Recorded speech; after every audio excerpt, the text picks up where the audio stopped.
I've become so much better at business because I have those additional constraints of family, of children, of fitness. It's forced me to be better. Look at a cross-section of men and women who are in like the highest profile roles, the CEOs of the Fortune 100 companies. What I have found and the patterns that I've discovered amongst people that I truly admire that are in this for the long term, just about all of them have families.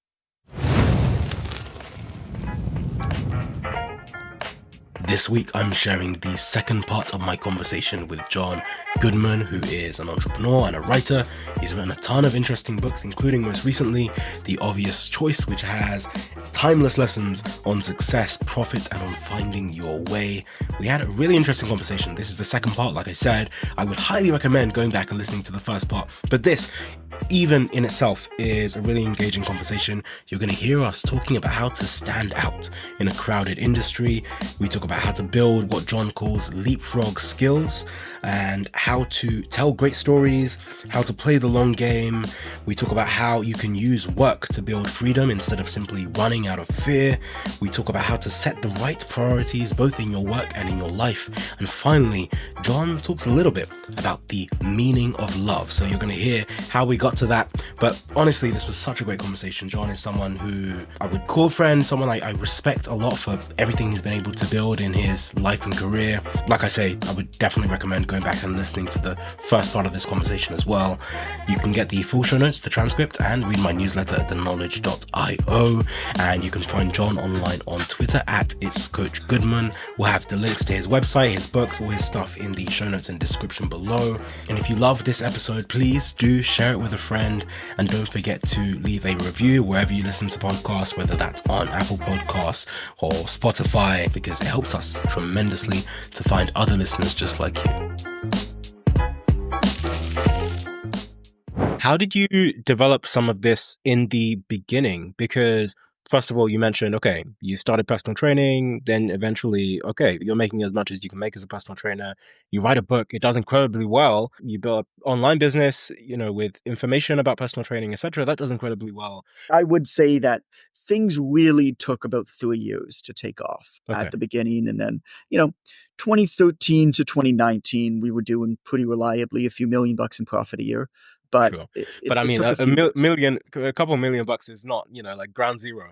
And also specifically like the space that you're in, because but I still worked full time as a personal trainer from 2011 to 2014. Like this was like a side gig. Like I didn't burn the boats or whatever, But I was going to say specifically in this niche, because it's a unique space in that I think, it's not necessarily like you're doing, I don't know, biology or something where you're discovering brand new groundbreaking things all the time. There's lots of people that are doing personal training. There are gyms everywhere. All the gyms have personal trainers. There are a lot of people that might be trying to say different versions of a same thing. Or I think also sometimes there's non-consensus. So sometimes there's people that might say wacky stuff. There's people that might sell snake oil. It's a wild world out there.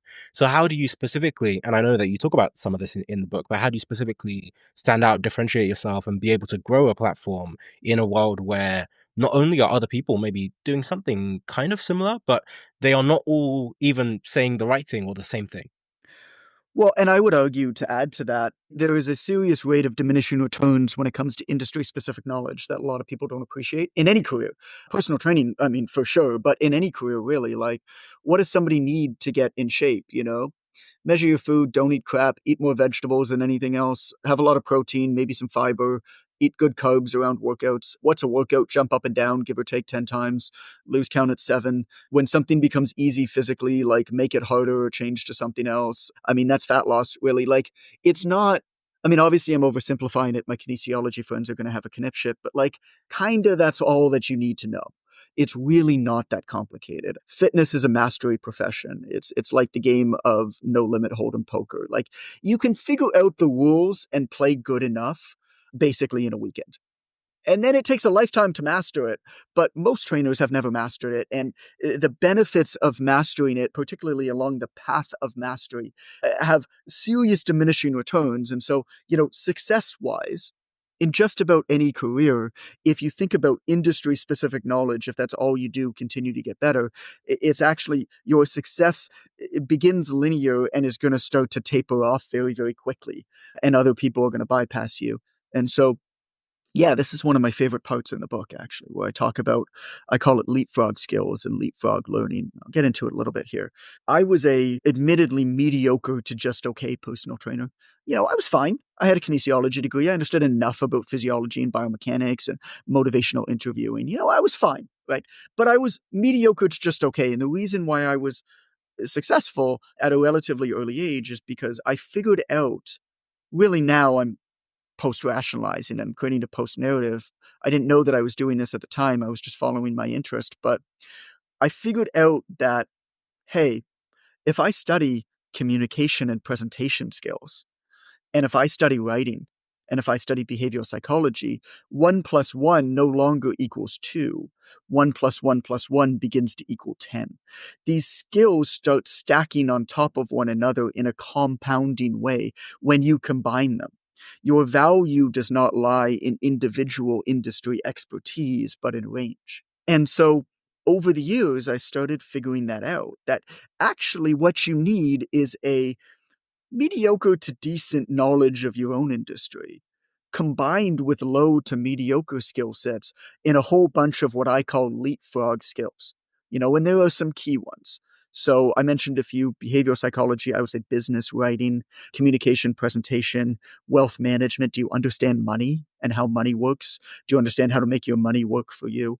What you need to do over the course of your career is recognize the point of diminishing returns within your own industry and begin going through these aggressive leapfrog learning. I call it 60-day bouts to gain basically an 80-20 knowledge. By definition, you only need a low level knowledge and skill set of these other attributes, which is the beautiful part of it. And so you've kind of got two choices for success, right? Choice number one is to try to become truly the best in the world. And there are examples of people that are able to do that and able to break through. If you talk to them, they'll say there was probably decades where they felt like they were not respected. And then you don't have to look very far towards academics to meet people who don't feel like they are justifiably compensated in terms of money and prestige for the amount of expertise that they have. And so there is potentially a path there. It's very difficult, but there's potentially a path. The much easier path towards success is actually to say, I know enough about this thing. I'm going to go through 60-day periods systematically across these other leapfrog skills. And I'm going to obsess about learning and becoming a better writer, business writing specifically. Can you communicate simply? Can you tell stories? Can you pull out the learnings from those stories?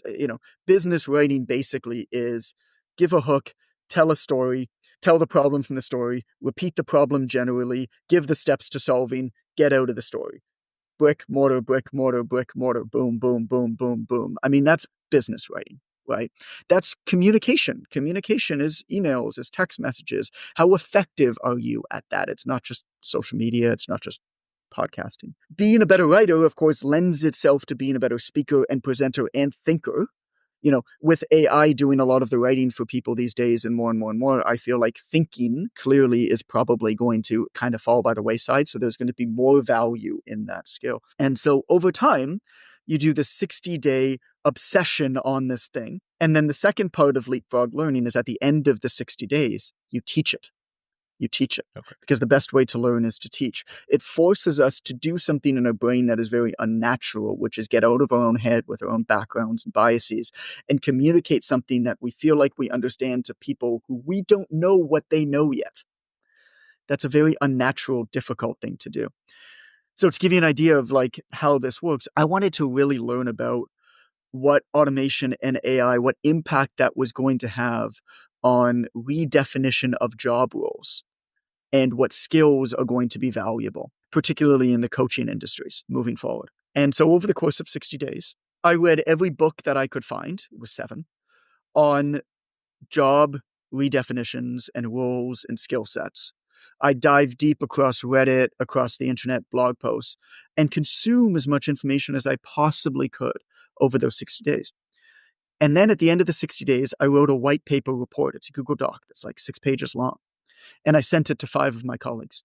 And now I feel like I have a very good understanding of how to be more valuable in an age of computing and quantum computing and automation, where there's going to be a lot of jobs that are eliminated. You see that a little bit in the Obvious Choice book. I talk about what's valuable and what's not valuable. But why do people not do this as much? I think it's because it's uncomfortable. Learning about things that we're already good at is fun, is easy. A lot of the time when people are doing what they call professional development, what they're actually doing is they're reading things or consuming information or listening to things or watching things that reinforce what they already know or bridge off of what they already know in very nuanced, almost inconsequential ways to their customers. The challenging question that I'll ask you is, when you sit down to do your professional development, do you actually think that what you're studying is going to help your customers get better results, or help you get more customers to get them better results? Or are you doing it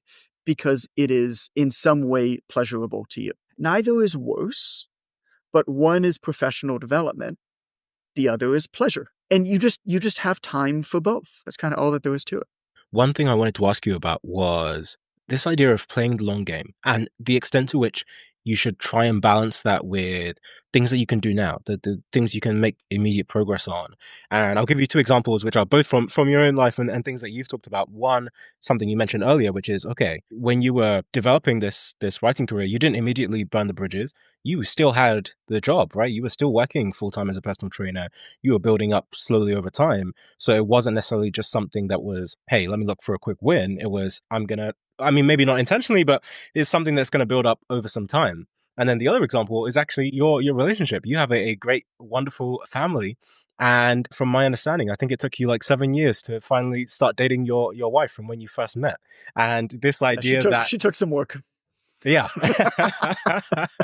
And so, you might not have, probably didn't do it intentionally at all, but it's a byproduct of the fact that, hey, during the time that you knew her, you might have already liked her from when you first saw her, but, maybe she's dating someone else or whatever. But you, during that time, you get to know her and you're actually kind of building things up so that when you are both available, there is something that you can capitalize on, and now you can have a wonderful family. So I'm interested to know how you think about that, maybe with a business lens of, there are some things where, we talked about AI just now. There's probably a lot of things that people are just looking for. Well, can I switch on some AI or just do something so that something can happen really quickly right now? Sometimes that can be useful, like so you can make some immediate progress on a new idea or on a new project. But there might also be some things that, hey, it's probably worth taking the longer view and seeing how you can build up over time so that the work that you put in now can reap bigger benefits down the line. Hey, we'll get back to the episode in just one moment, but I wanted to tell you very quickly about my newsletter. I started sharing everything I was learning online, and a few thousand people came along for the ride. I send 3 regular emails. Brainwave fortnightly on a Tuesday, which is about the intersection between technology, philosophy, and psychology. Then every week on a Thursday, I send Revelations, and that's about creativity and productivity. And then finally, every other weekend, I send Wayfinder, and that's about decision making. So people in the audience actually send me really tough problems that they're working through, and I help to deconstruct them using mental models and decision-making frameworks. So if you'd like to subscribe, you can join me and over 20,000 incredibly driven people at theknowledge.io. Okay, back to the episode. I've never used AI. I've never logged into ChatGPT in my life. I use Perplexity a little bit. I found that it's quite useful if I'm looking for, for example, if I'm writing and I want the cadence to be like da da da da da da da da, I need a third point for something, for example. I found that it's quite useful for filling in the blanks. Like, hey, I have 2 points for this. Here's what I'm trying to say. Can you give me a third? I found that it's quite useful for those types of things. And so I'll use it for that. But I kind of like the fact that my work is really, really hard. I kind of like the fact that it takes a long time. I kind of like the fact that I struggle with it. I'm not saying that this is necessarily a good thing or a bad thing. It might just be that I'm old and I'm stuck in my ways. And so I don't have a need for ChatGPT. I don't mind if my team uses it. I know that some of them do, for some stuff, but I don't have any desire for it. I like that it forces me. I like that hard work and jobs that are hard, that take a long time, force me into absurd prioritization and focus. I by definition cannot do very much, so I better be damn sure about the thing that I'm doing and put my all into it. On the cover of the book, you've got an origami whale made out of $100 bill and a bunch of pennies. That's representative of my life and business philosophy, which I call whales and minnows, which is make it free or make it expensive. Show up or don't. Do the thing or don't do the thing. Just don't go anywhere in the middle. The middle is a dead zone. If you're going to do something, do it. Obsess over it. Take pride in it. Doesn't matter if it's the best thing in the world that you could possibly do or the best opportunity, right? Something done really, really well these days that you put your all into, appreciating that there are trade-offs and there's other stuff you will not be able to do kind of by definition. You will have more success personally and professionally by doing that thing than if you try to do so many other things. The world that we live in is just too interconnected. There's just too much opportunity for people who do a legitimately good job these days, and there are too few people doing a legitimately good job these days. You know how many podcasts I've done for this tour? You're like number 50, David. You know how many people have done anywhere close to the amount of research you've done? Like 3. Like 3. And it's just, that's just the world that we live in.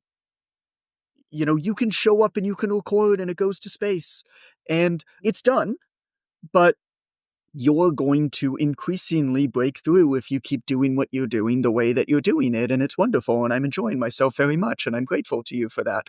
Many others won't. What's the failure rate of podcasts? Like 98.8%. You know, Yeah. there's a reason for that. I've always just thought, hey, figure out what your thing is. Make that decision. Take whatever time you need to make that decision. But once you make that decision, that's your decision. That's what you do. I mean, with Allison, I don't know if that's a good parallel. Yes, I knew her for a very, very long time. We met just after first year university. We were personal trainers at the gym together. But like, she had a boyfriend from 16 to 26, basically. And it was her first boyfriend. Like, I was the second person she kissed, you know, at like 26 years old. So it was her first boyfriend. And he was like 6'2" and black, and I'm like 5'4" and white. And so she never thought that she would date a short guy or a white guy, you know? So it wasn't even a thought. I mean, yes, you know, she's Asian. I like Asians. She's a cheerleader. I like cheerleaders. Like, she checked the boxes, you know what I'm saying? And I thought she was cute, but I didn't even think about that. It was just, she's cool to hang out with when I see her. And then, you know, we were always kind of, as the years went on, and she was kind of in and out with this guy. He was Eritrean. And so there was a lot of pride with his family in being Eritrean because they had just, I mean, they didn't break off from Ethiopia that long ago. And so his family wanted him to only be with, like, marry an Eritrean girl, to not, you know, they fought so hard for their independence, and now you're just going to go and marry another culture and it's going to go. And so they, you know, went in and out of their relationship a lot and stuff. And he's a great guy. You know, we still talk to him sometimes. Same as my high school sweetheart. Like, Allison talks to her and I talk to her sometimes too. And same type of thing. She was Orthodox Jewish and I went the other direction. And so we still love each other as friends, but it just wasn't a thought with her. Once she split from him, we were together pretty soon afterwards. So I don't know if that's the best parallel. With the work stuff, I think about freedom a lot. I think about the ability to move a lot and go all in on a project a lot, and why most don't do that. And, you know, the sentence that I've been able to come up with is freedom is providing yourself the opportunity to fail. Freedom is providing yourself the opportunity to fail. My process of stepping away from personal training full time to focus on this internet stuff, which was like weird at the time. I mean, we're talking 2012. It was not common. Yeah. I had checks sent to my parents that I was receiving for affiliates and book sales and stuff for the first couple of years because they didn't believe me that I was making money. It just, like, it wasn't a thing. I kind of worked backwards. One of my clients gave me this equation that I now call the freedom number equation because it's just a silly name, but it works, which is basically like, how much money do you need each month for your dependents, for yourself, you know, mortgage, food, whatever, independence? How much money you're already making through passive or through whatever you would continue to do until the day you die, even if you didn't need to do it, if there's a number there. What's left over? Right? Freedom or fear is an irrational response to the unknown. We fear things because we don't understand them. And so It's a line from Seneca. Seneca once said that if you wish to stave off all fear, imagine that the worst that can happen most definitely will happen. And a lot of the time, what stops us is actually irrational fear. We haven't defined the problem yet. And so we're scared to move. We're scared to go all in, not because we can't, because we don't know whether we can or not. And so my solution to this is actually to make it a binary decision. Can you move? Can you not move? What's that freedom number? How much money do you need? What's your mortgage or rent? How much money do you need for food? Do you have any dependents you look after? What's that number? Okay. Your only job now is to do whatever you can that makes the most amount of money possible, probably service-based, probably not scaled, probably has nothing to do with content, because content is by definition a savings account. It's a long-term gain. You look at it as a way to You don't look at content as a way to generate interest short term. You invest into it when you've got excess time and capital. You hope it kicks off interest, but you don't build a business that depends on it to fulfill your short term needs. It's a long term game.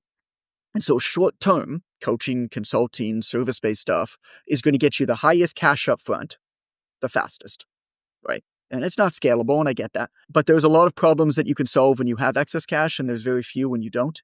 So you have to start by getting excess cash, and then maybe you can move to other stuff. And so what's that number? What's that freedom number for you? How can you get there as fast as possible on the side where you have the security? Once you get to that number, now you've defined that that's the number. You have no fear left. Now you can step away from stuff. And so that was my process. I was training 40 hours a week or so in the gym. I started to make a bit of money online. I went down to 25 hours a week. Now I have more time to focus on the online. I started to make a bit more. Then I went down to 15 hours a week. Then I started to make a bit more money online, and to the point where I could step away fully from the in-person training and handed off my clients to other trainers and focused fully online. That to me is the process. So you had some of these businesses that you were working on, some of them, relative to now, early-ish on, were doing quite well. Was it always obvious to you to prioritize family? And I ask that specifically because I think that there's two ways this comes up. One is I was having a conversation with Luca Delano, who wrote a great book on ergodicity. And it's this idea that the time series average is not the same as the ensemble average. And to explain what that means, okay, you could have 10 arguments with your wife, not you specifically, but, hypothetically. Sure. Someone could have 10. I've been married for long enough. I've had 10 arguments. Okay. So it could be the case that you might think, oh, I can have 10 arguments with my wife before we get a divorce, right? And so you might plan in such a way that, oh, we could have all these arguments and then you get divorced.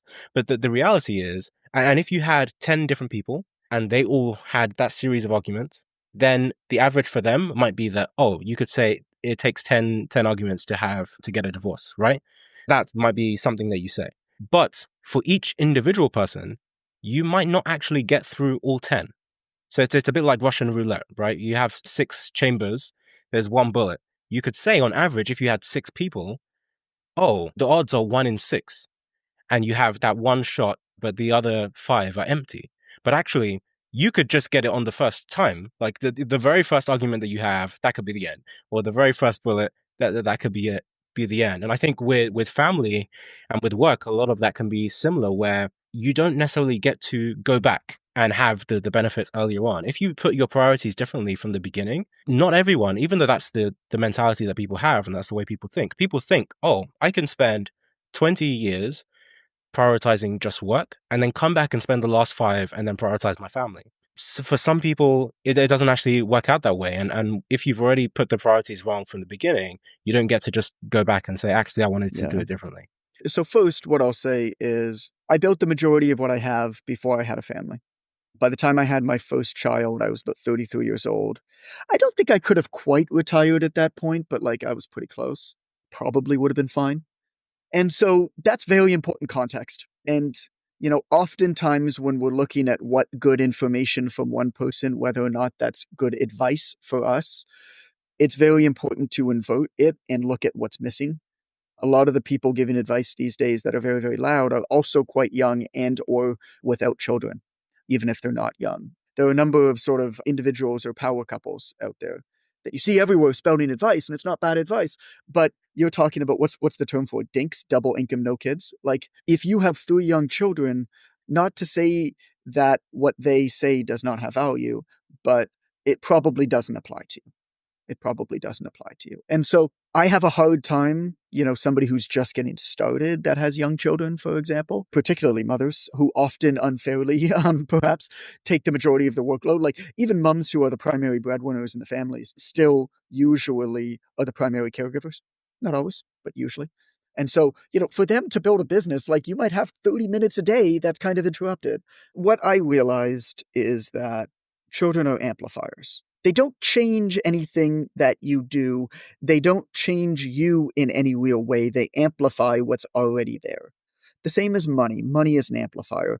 Everybody says that, oh, when I make money, I'll become philanthropic. No, you won't. You're just going to become more greedy if you're already greedy. If you already are philanthropic, if you already are a giving person, when you have money, you will become more philanthropic. If you are a greedy asshole, you will become more of a greedy asshole when you get more money. That's just how it works. Children are amplifiers. They're amplifiers for relationships. Allison and I had little things that didn't bother us about each other, that we knew about, but that didn't bother us. But when we had our first child, when we had Calvin, those fissures were broke wide open. We had to deal with it. When there's a conflict, I need to be held. When there's a conflict, she needs her space. That's really difficult. We did not know that about one another for the first 6 years of our relationship until we had a child. Well, we had to deal with that. Now our relationship is stronger. I always say to people, it's like, I didn't understand what the word love meant when I said I love you to Allison. I didn't understand what the word love meant when we got married. When we had our first child together, I think I'd begun to understand what the word love meant. Now that we have 2 children and we've gone through 8 miscarriages and Allison's had cancer and we've gone through all of the ups and downs of life, I think now I'm starting to get what love really means. And it is so deep and so profound and so special. One of the phrases that I always like is one of the most wonderful things that God ever did was he didn't let people who don't have children know what it's like to have children because they'll never know what they're missing. I really deeply believe that. You can't explain it. You can't tell somebody what these feelings are. To watch the woman that you love become a mother is the most special experience I've ever experienced. There's nothing that compares to it. It just amplifies every emotion, the good and the bad as well, right? And so professionally, what that did is, I thought I was good at focus. I thought I was good at prioritization. I was shit. I've become so much better at business because I have those additional constraints of family, of children, of fitness. It's forced me to be better. And when you look at a cross section of men and women who are in like the highest profile roles, the CEOs of the Fortune 100 companies, of not the loud people who post videos on social media. I mean, especially not the outwardly nihilistic ones who post dumb shit like skip your friends' weddings in order to work harder. Like, don't look at that stupid, idiotic rage bait. It's just dumb. It's rage bait. Whether they believe what they're saying or not, they understand the game that they're playing. I hope that they will figure out how wrong I believe that they are. Maybe in their own mind, they really believe this. Maybe it's the best way for them to live. If that's the case, all the power to them. I wish them the best. I know that it's not for me.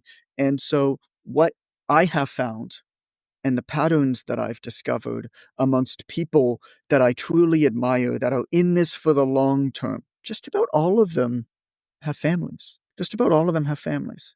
There's other ways to measure this. It's like the stat of, most car accidents, 77% of car accidents happen within 5 miles of the person's home. And there's 2 reasons for that, of course, right? One of them is just there's more miles driven closer to home. And so the averages will, but the other one is we become comfortable in common confines. And so we let down our awareness and we get into more car accidents. And they're both, so, with this, it's like, well, a higher percentage of people have kids than don't have kids in the world. Maybe that's changing. But so there's, naturally going to be that.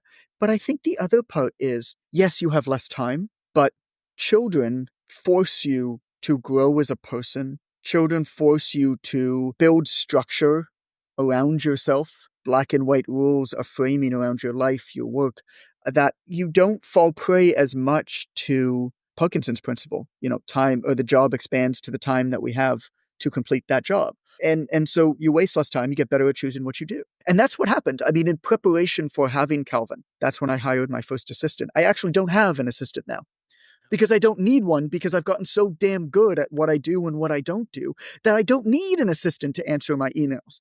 And that's not an optimization strategy, right? It's just, I've just figured out what I like and what I don't like. And so, in preparation for that, I started to give away things. I started to focus more. I started to take on less. With Jaden, with my next, it was the same. And it just every year, it's the same. Nature abhors a vacuum. Humans naturally add, we don't subtract.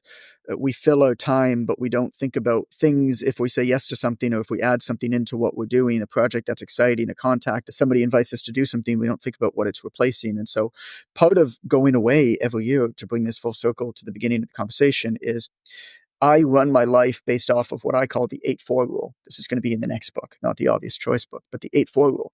I split my year into 8 months and 4 months.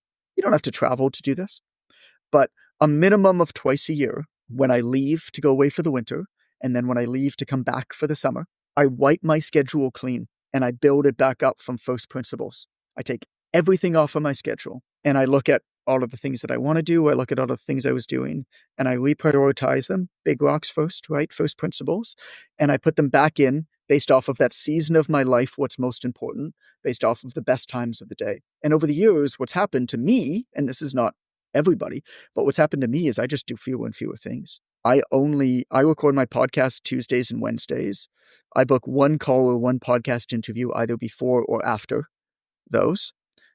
And then I have one meeting for my mentorship every 2 weeks on Tuesdays after my podcast. It's the only calls or meetings or anything booked in my schedule I have over the course of the week if I'm not launching a book. But that's what happens, right?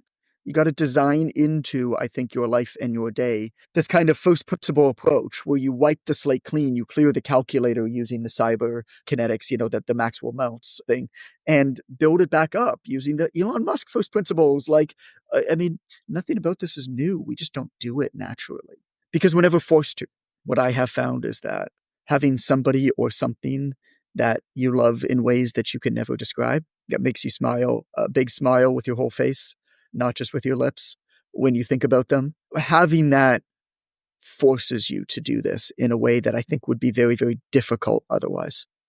Thank you so much for tuning in.